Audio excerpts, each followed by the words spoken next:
नमस्कार, मैं कमलेश कबीर आपका एक बार फिर स्वागत करता हूं इस नए एपिसोड में।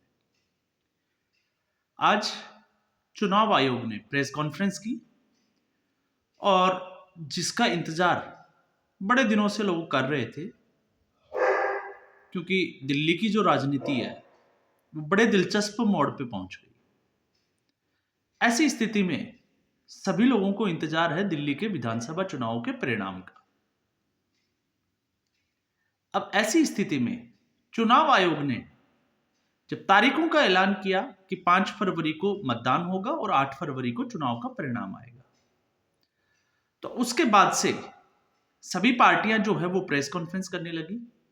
लेकिन इस वीडियो में हम बात करेंगे कांग्रेस पार्टी की, क्योंकि जहां हम भारतीय जनता पार्टी को देखते हैं तो भारतीय जनता पार्टी संगठन के रूप में, चाहे वो संगठन के तौर पे हो या लीडरशिप में या फिर मुद्दों को उठाने के, उन मामले में बहुत आगे जो है वो कांग्रेस पार्टी से खड़ी दिखाई देती है।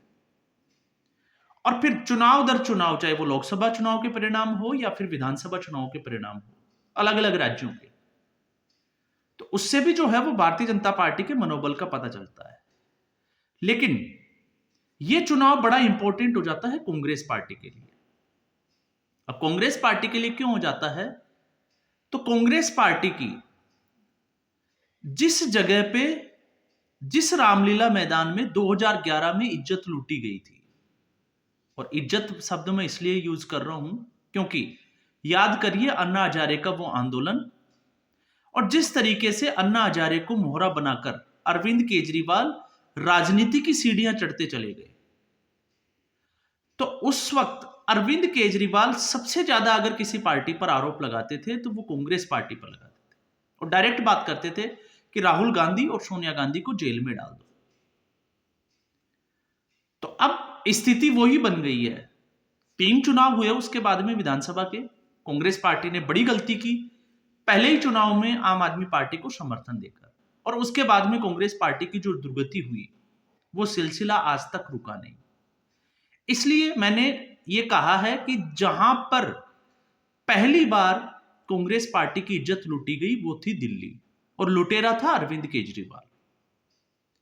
और जब मैं ये कहता हूं कि इसके पीछे का लॉजिक है, तो वो आपको समझना ये पड़ेगा कि उन्होंने उस वक्त मुख्यमंत्री शीला दीक्षित, जो 3 बार मुख्यमंत्री बनी 15 साल के लिए, राजनीतिक आरोप सब अपनी जगह लगते हैं, लेकिन जब अरविंद केजरीवाल ने उनको अय्यास तक कह दिया, उनके बारे में टिप्पणी कर दी, तो फिर ये मामला जो है वो कांग्रेस पार्टी के लिए थोड़ा गंभीर नजर आता है। अब भूल जाइए एसी लगे हुए थे बाथरूम में या तमाम तरह की चीजों को, लेकिन ये अरविंद केजरीवाल के जो है वो बोलते, और अरविंद केजरीवाल ने निशाना और मोहरा जो है वो बनाया कांग्रेस पार्टी को। अब उसके बाद में 2 चुनावों के बाद में, मैं क्योंकि 3 चुनावों की बात कर रहा हूं, लेकिन 2 चुनावों में जिस तरीके से कांग्रेस पार्टी जीरो पे हुई, और आज स्थिति यह बन गई है कि जो 2011 में आरोप अरविंद केजरीवाल और उसके साथी कांग्रेस पार्टी पर लगाते थे, उससे ज्यादा आरोपों में घिरे हुए हैं इस वक्त अरविंद केजरीवाल। भ्रष्टाचार के आरोपों की अगर हम बात करें तो भ्रष्टाचार के आरोपों में 10 से ज्यादा किसी पार्टी के अगर विधायक और मंत्री जेल गए हैं तो वो अकेली पार्टी है आम आदमी पार्टी। अगर किसी पार्टी का मुख्यमंत्री पद पर रहते हुए कोई व्यक्ति जेल में गया है तो वो है अरविंद केजरीवाल। और सबसे बुरी बात यह है कि मामला जो है वो है शराब घोटाले का, शराब के मामले में जेल जाना। तो ऐसी स्थिति में जब अरविंद केजरीवाल के 2011 से लेकर 2024 तक के ये 12 से 13 साल का अगर आप सफर देखते हो, तो उसमें कांग्रेस पार्टी जिस स्थिति में पहुंचाने का या जिस स्थिति में पहुंची, उसके पीछे कहीं ना कहीं हम ले सकते हैं कि एक बड़ा कारण जो था वो अरविंद केजरीवाल या हम अन्ना हजारे के उस आंदोलन की बात कर सकते हैं। इसके अलावा यूपीए 2 मनमोहन सिंह जिस तरीके से प्रधानमंत्री बनाना, कुछ गलत डिसीजन लेना, वो तमाम कारण रहे, लेकिन ये एक बड़ा कारण था।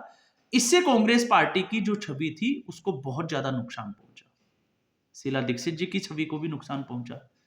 और कांग्रेस पार्टी उसके बाद में जब दिल्ली के विधानसभा चुनावों से दुर्गति स्टार्ट हुई, उसके बाद में हमने देखा कि देश भर में कांग्रेस पार्टी उसके बाद कभी ऊपर नहीं उठ पाई, कांग्रेस पार्टी का डाउनफॉल ही आया।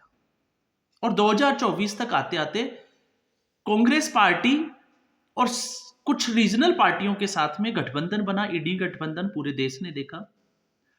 और लोकसभा चुनाव के परिणाम के बाद में जिस तरीके से कांग्रेस पार्टी की सीटें बढ़ी, लगभग हम कह सकते हैं कि दुगनी हुई, तो लगा कि कांग्रेस पार्टी अब धीरे धीरे वापस फाइट में आएगी। लेकिन हरियाणा के विधानसभा चुनाव से और महाराष्ट्र के विधानसभा चुनाव परिणाम से, झारखंड और जम्मू कश्मीर, झारखंड में थोड़ी सी स्थिति ठीक थी, लेकिन जम्मू कश्मीर में भी एज इट इज वैसी ही स्थिति रही। तो कांग्रेस पार्टी, अब आप अति आत्मविश्वास कहिए या अनडिसिप्लिन कहिए, अनुशासन की कमी, हम ये एक बड़ा जो है वो वर्ड यूज कर सकते हैं कांग्रेस पार्टी के लिए। और कांग्रेस पार्टी उसी स्थिति में पहुंच गई कि गठबंधन की जो पार्टियां हैं, जिसमें आम आदमी पार्टी अरविंद केजरीवाल भी है, और गठबंधन की पार्टियां इस वक्त कटघरे में खड़ा कर रही है कांग्रेस पार्टी को। इसलिए दिल्ली का चुनाव जो है वो बड़ा महत्वपूर्ण हो जाता है। कांग्रेस पार्टी के लिए जो पिच तैयार रहनी चाहिए थी, या जिस तरीके की पिच कांग्रेस पार्टी को चाहिए, वो पिच जो है वो ऑलरेडी तैयार है कांग्रेस पार्टी के लिए दिल्ली में। कांग्रेस पार्टी ने मजबूत नेता चुनावी मैदान में उतारे, हम इससे भी डिनाई नहीं कर सकते। लेकिन अब जब इस एक महीने में कांग्रेस पार्टी किस तरीके की बैटिंग करती है, उससे पता चलेगा कि कांग्रेस पार्टी का भविष्य आगे क्या है, चाहे वो गठबंधन के तौर पे हो या फिर राज्यों के विधानसभा चुनाव में, क्योंकि इसके बाद अगला नंबर आता है बिहार के विधानसभा चुनाव का। अब कांग्रेस पार्टी पिछले 2 चुनावों को अगर हम नजर डालते हैं तो कांग्रेस पार्टी 4-4.5% वोटों से आगे नहीं बढ़ पाई। तो अगर आप ये देख रहे हैं कि कांग्रेस पार्टी 15 सीटें जीत जाएगी, 20 सीटें जीत जाएगी, तो मुझे लगता है कि ये आंकड़ा जो है वो बहुत ज्यादा हो सकता है। लेकिन अगर कांग्रेस पार्टी अपना वोट बैंक बढ़ाने में कामयाब हो जाती है, अगर दुगना भी कर लेती है, तो फिर आने वाले समय में कांग्रेस पार्टी जो है उसका मनोबल थोड़ा ऊपर दिखाई देगा।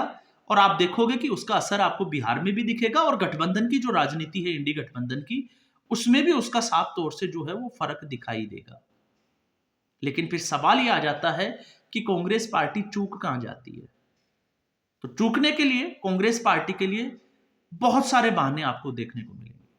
सबसे बड़ी चूक कांग्रेस पार्टी का नेतृत्व, क्योंकि इस वक्त कांग्रेस पार्टी दिशाहीन नेतृत्व के पीछे भाग रही है, चाहे फिर वो राहुल गांधी क्यों ना हो। एक के बाद एक विदेशी दौरों पे जाते हैं, और ऐसे समय में भी जाते हैं जब चुनाव सर पे हो। और दूसरी, जब कांग्रेस पार्टी को हार का सामना देखना पड़ता है, तो फिर राहुल गांधी जो है वो नदारद नजर आते हैं। तो अभी नए साल पे वो गए जरूर थे, एक बड़ा मुद्दा था मनमोहन सिंह जी की जब निधन हुआ, तो जिस तरीके से भारतीय जनता पार्टी पे आरोप तो लगाए, लेकिन उसके बाद में ना तो उनकी अरदास पूरी हुई, और उसी के बीच में न्यू ईयर मनाने वियतनाम चले गए, जिससे राहुल गांधी की एक बार फिर उसी छवि पे बात आ जाती है। तो इसलिए हमने कहा कि दिशाहीन नेतृत्व, दूसरा अनुशासन की कमी, यह हमने देखा, चाहे वो कांग्रेस पार्टी हरियाणा का हाल रहा हो, चाहे महाराष्ट्र का हाल हो। अति आत्मविश्वास में जिस तरीके से कांग्रेस पार्टी के नेता एक दूसरे के ऊपर ही आरोप लगाते हुए दिखाई दिए, उससे भी कांग्रेस पार्टी की छवि को बहुत ज्यादा नुकसान हुआ। और फिर उसके बाद में हार का मंथन उन नेताओं के द्वारा करना, या उन नेताओं को आगे लाना जो अपने अपने प्रदेशों में कांग्रेस पार्टी का भट्टा पहले ही बिठा चुके हैं। फिर चाहे आप अशोक गहलोत की बात कर लीजिए, तो जिस तरीके से अशोक गहलोत ने वैभव गहलोत के पुत्र प्रेम में सचिन पायलट को नजरअंदाज किया, और उसके बाद में कांग्रेस पार्टी का राजस्थान में क्या असर हुआ, और फिर वही अशोक गहलोत अगर हरियाणा में फैक्ट फाइंडिंग कमेटी का मेंबर बनता है और हार के कारणों का पता लगाएगा, तो आपको पता चल जाएगा कि भूपिंदर हुड्डा की स्थिति भी वैसी ही है जैसी अशोक गहलोत की बनी हुई। क्योंकि दीपेंद्र हुड्डा, उस पुत्र प्रेम में भूपिंदर हुड्डा ने जो कांग्रेस पार्टी का हाल किया हरियाणा में, वो सबने देखा। जहां 1 महीने पहले तक कांग्रेस पार्टी आगे चल रही थी, अचानक से कांग्रेस पार्टी जो है वो बैकफुट पे चली गई। या फिर हम बात करें पंजाब की, तो पंजाब में जिस तरीके से प्रताप सिंह बाजवा को आगे किया गया, तो आपने देखा कि जिस तरीके से कैप्टन अमरिंदर सिंह को हटाकर एक खेल खेला गया था 2022 के विधानसभा चुनाव से पहले, तो उसमें कर्ता धर्ता कौन थे? तो ऐसे लोगों को जो अपनी ही पार्टी का भट्टा बिठाने में लगे हुए थे, उन्हीं लोगों को आगे लाया गया। तो इससे आप अनुशासनात्मक रूप से अगर हम देखें, तो फिर हम क्या उम्मीद कर सकते हैं कांग्रेस पार्टी से? अब कांग्रेस पार्टी इसको किस तरीके से सुधार करती है वो तो आने वाला वक्त ही बताएगा। लेकिन जिस तरीके से भारतीय जनता पार्टी और उसके बाद में एक बड़ा जिसको हम बात करें कि जिस अरविंद केजरीवाल ने शीला दीक्षित के चरित्र हनन तक पहुंच गए थे और बाथरूम के एसी तक पहुंच गए, आज कांग्रेस पार्टी के पास उससे भी बड़ा मुद्दा है अरविंद केजरीवाल का शीश महल। जिस तरीके से टोटो की कमोड गोल्डन प्लेटेड, जिस तरीके से पर्दे लगाए गए, जिस तरीके से दरवाजे, वो तमाम तरह की चीजें, और मिनी बार भी जो है वो निकलकर सामने आया है आम आदमी पार्टी का। तो उससे आप अंदाजा लगा सकते हैं कि कांग्रेस पार्टी को ज्यादा कुछ करने की जरूरत नहीं है। और कांग्रेस पार्टी जो शराब घोटाला हुआ उसकी सूत्रधार शिकायत जो है वो पहली बार अजय माकन ने की थी। तो स्थितियां जो है वो कांग्रेस पार्टी के फेवर में है। और कांग्रेस पार्टी में फिर आपको उसी बात पे आ रहा हूं कि कांग्रेस पार्टी सीटें भले ही ना जीते, लेकिन अगर अपना वोट बैंक दुगना कर लेती है तो आप समझिए कि कांग्रेस पार्टी का मनोबल कितना जाएगा। क्योंकि कांग्रेस पार्टी का जो छूटा हुआ, जो कांग्रेस पार्टी से टूटकर जो वोटर आम आदमी पार्टी के साथ गया, अगर वो वोटर वापस शिफ्ट होना शुरू हो जाता है तो फिर ये कांग्रेस पार्टी के लिए एक सुकून भरा मैसेज होगा, जिसमें से अगर 4 से 5 सीटें या 2 सीटें भी अगर कांग्रेस पार्टी दिल्ली में गेन करती है, लेके आती है, तो पिछले 2 चुनावों का जो मिथक है उसको तोड़ देगी।